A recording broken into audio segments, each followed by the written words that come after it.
Bonjour, bienvenue dans la série sur la physique des particules. Donc on était dans les amplitudes d'hélicité.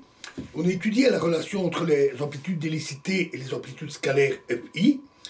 Et on avait vu que la bonne façon de faire était de projeter le spin pour les amplitudes Fi, de projeter le spin sur la direction de propagation. On avait vu l'exemple de la diffusion pion sur nucléon. On avait donné les fonctions d'onde assez simples du nucléon initial. D'une façon analogue, on écrit la fonction d'onde du spin du nucléon final en utilisant la projection du spin suivant l'axe Z, c'est-à-dire la direction de K, c'est-à-dire lambda égale 1,5, et dans le sens contraire de l'axe des Z, c'est-à-dire lambda égale moins 1,5. Mais le nucléon final n'a pas la même direction. Il va dans la direction K'. Donc pour que chacune de ces fonctions d'onde corresponde à l'état de spin d'hélicité défini, il faut projeter l'axe des Z sur l'impulsion K'. C'est-à-dire effectuer une rotation d'angle θ autour de l'axe des Y. C'est-à-dire qu'on va avoir pour π'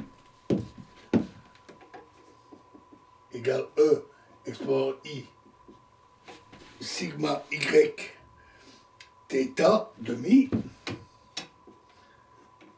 phi, c'est-à-dire encore cos θ demi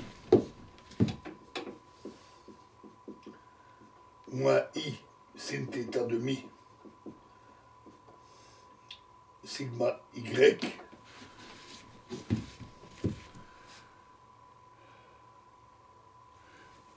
I sigma Y sin θ demi phi égale à cos θ demi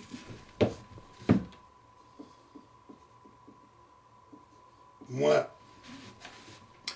I 0, 1, la matrice 0, 1, moins 1, 0, fois sin θ demi fois phi,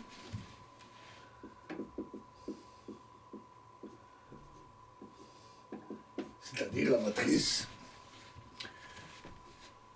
et phi, c'est pour le cas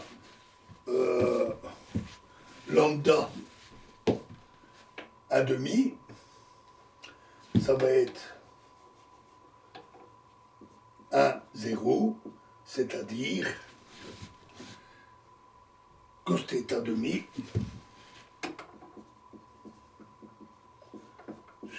pas sûr, mais l'autre élément sin θ demi. Et phi pour lambda égale moins 1,5, phi prime, pardon, ça va être la même matrice multipliée par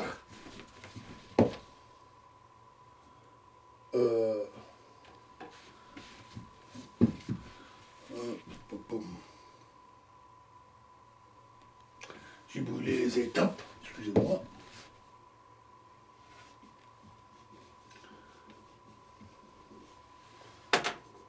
Phi égale, j'ai détaillé, cos θ demi moins sin θ demi cos θ demi fois phi. Et donc pour les fonctions d'onde, on obtient pour le nucléon final phi prime pour lambda égale 1,5,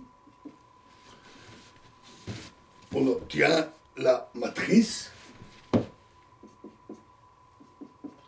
fois 1, 0, c'est égal à cos θ demi sur sin θ demi.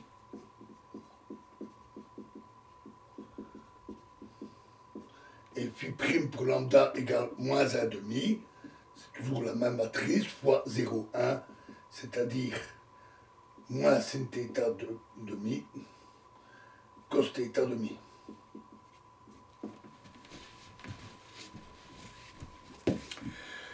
Alors, pour déterminer la contribution de l'amplitude, par exemple, à l'hélicité M 1 demi 0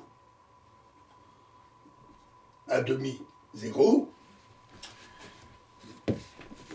il faut trouver la forme de la formule avec les amplitudes qui fixe les valeurs indiquées d'hélicité des particules. Et donc ça va être cos θ demi, sin θ demi, c'est celui-ci,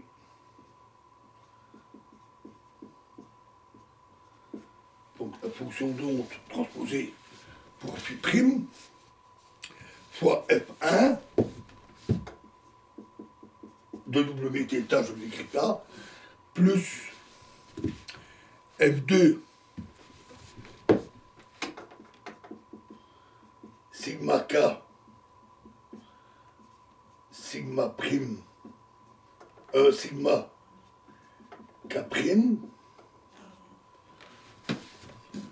fois l'amplitude du nucléon initial à demi 0, donc c'est 1, 0.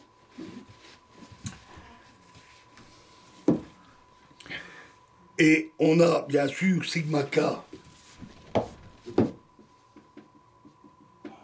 c'est sigma x kx plus sigma y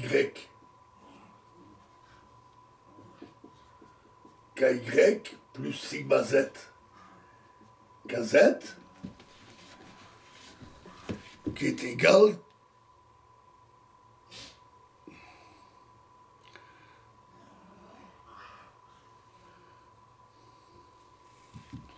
à 1, 0, 0, moins 1. C'est juste sigma x. Hein. Et sigma prime, sigma k prime, c'est la même chose, mais avec des k prime, bien sûr. Ici, tout est plus compliqué, puisque k prime est différent. C'est 0, 1, 1, 0. Pardon, c'était sigma z, l'autre. Ici, on a juste la valeur de kz qui est égale à 1, les autres sont égales à 0, donc c'est sigma z. Donc ici, on a sigma x, c'est-à-dire 0, 1, 1, 0, fois sin θ, les composantes de k', plus 0 moins i 0, 0 moins i 0 fois 0, la composante y est nulle, fois 1, 0, 0, moins 1, fois cosinus θ. Et c'est égal à cos θ sin θ, sin θ moins cos θ.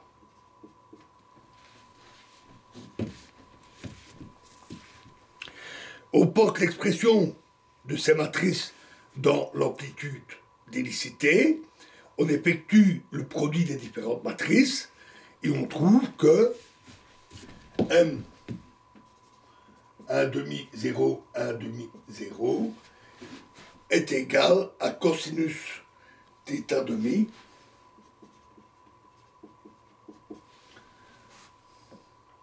fois F1 plus F2. Un résultat final assez simple.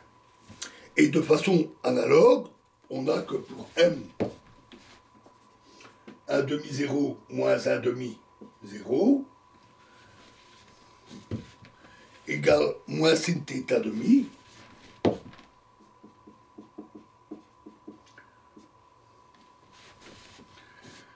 cos θ demi fois F1 plus F2 sigma k, sigma k prime, je ne mets plus les flèches, fois 1, 0, puisque c'est moins 1 demi, et on trouve que c'est égal à moins sin θ demi F1 moins F2.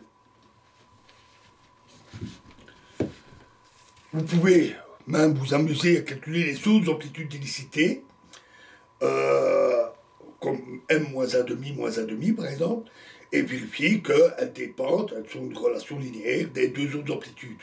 Vous pourriez aussi inverser les relations et trouver les amplitudes scalaires en fonction des amplitudes d'hélicité. Voilà, stop ici pour les amplitudes d'hélicité. Dans la prochaine vidéo, nous attaquerons un autre sujet assez fort intéressant, qui est l'invariance isotopique et la structure isotopique des amplitudes, ce qui nous permettra d'introduire les concepts d'hypercharge, d'étrangeté, etc. Je vous remercie.